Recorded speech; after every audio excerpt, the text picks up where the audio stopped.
Zakaria says, is it haram to keep birds and fish as pets? Some scholars say that it is permissible, but I want to be sure, because keeping a creature of Allah that was meant to fly in a cage seems sadistic to me, just like the hadith of the woman who imprisoned her cat. Is there a reward for buying birds and freeing them? Zakaria, first of all, I would like to thank you for asking. And it is good always to ask when you are in doubt. However, I'd like also to give you an advice not to put your judgment and give your verdict without basing it on the Quran and Sunnah.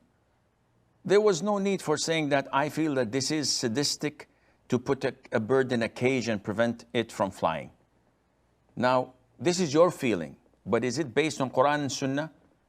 The answer is no. So what's wrong in saying what I feel? Well, a lot of the people begin like this. And unfortunately, they are not as fortunate as you. They are not as smart as you to ask. A lot of the people make their conclusions and act upon them. And they think that it is final. They take their own whims and desires for granted. So you get people putting assumptions, speculations, and building their convictions upon them and acting upon that. You get people saying that animals have souls. We're not allowed to torture them. But plants also, according to scientific research, have souls and they get feelings. And they showed how a plant can feel. And therefore, walking on grass is not permissible. I got a question, by the way, a couple of days ago of someone saying, those who play soccer or football, as we call it, on grass, are they sinful because they are running on grass and they're hurting the feelings of grass? What is this? So people put their speculations as convictions and they act upon them. And this is totally out of the question. You did the right thing by asking, but I wish that you did not put forward your view and saying that it is sadistic. No, it is not. If it were sadistic, then people, vegetarians, vegans, would come and say, slaughtering animals is sadistic. How do you feed on another creature?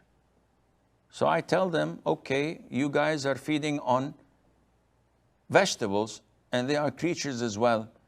How do you eat vegetables that Allah created to live and to be in the open air? How do you deprive animals from their own food by eating it? All of this is nonsense. So coming back to the question, is it sadistic? The answer is no.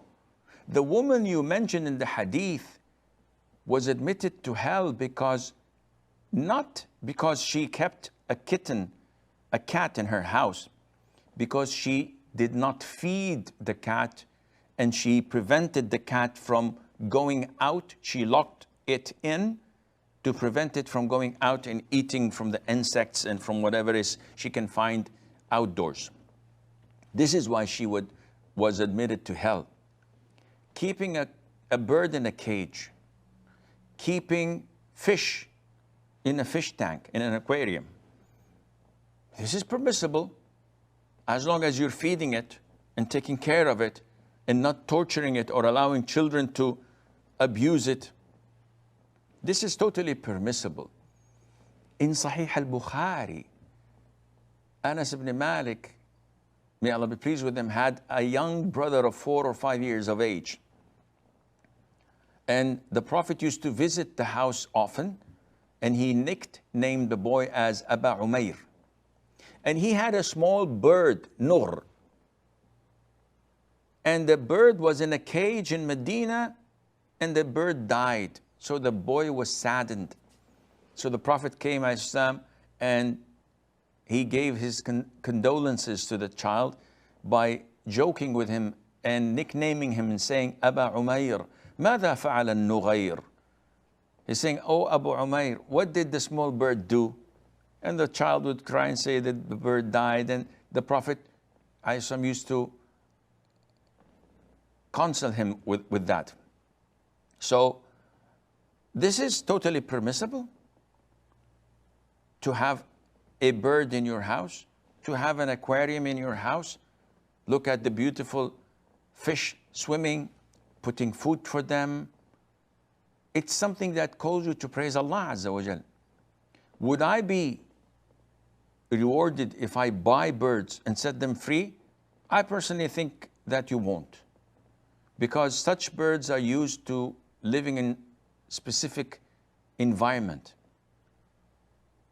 And by setting them free, they'll be hunted, or they'll die out of poverty, of hunger, because they're not used to the environment that they are set free in. So putting them in a cave and giving them food, that would be much better, and Allah Azza wa Jal knows best. And if you have extra money, you can give it always to the poor Muslims, and they would benefit more than the birds.